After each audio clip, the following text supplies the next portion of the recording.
C'est une victoire éclatante pour Boualem Sansal et pour la liberté d'expression. Après avoir été emprisonné pendant 1 an en Algérie, l'écrivain franco-algérien a été libéré, mercredi 12 novembre. Il a passé sa première nuit en liberté à Berlin. L'Allemagne, par le biais de son président Frank-Walter Steinmeier, a joué un rôle clé en orchestrant les négociations pour sa libération. La fin du calvaire de Sansal survient après plusieurs mois de tensions diplomatiques, une véritable lutte de pouvoir entre les nations et des accusations de l'Algérie à l'encontre de l'auteur. L'arrestation de Boualem Sansal, en novembre 2024, à son arrivée à l'aéroport d'Alger, avait été un choc. Sans raison apparente, cet écrivain engagé, critique envers le régime algérien, avait été interpellé et son incarcération restait secrète pendant plusieurs jours.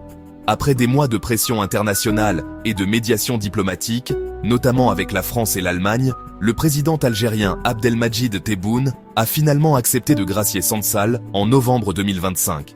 Ce geste met fin à une bataille diplomatique où la France a été un acteur principal, d'autant plus que le dossier était déjà largement compliqué par des désaccords concernant le Sahara marocain.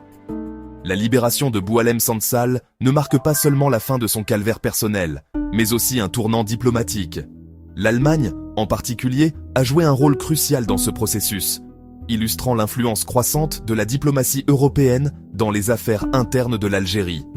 Pour les défenseurs de la liberté d'expression et des droits de l'homme, ce cas soulève des interrogations plus larges sur la répression politique en Algérie et sur la façon dont les opposants sont traités par le gouvernement. Mais la question reste, après Sansal, comment l'Algérie va-t-elle évoluer sur la scène internationale en matière de liberté d'expression et de droits humains?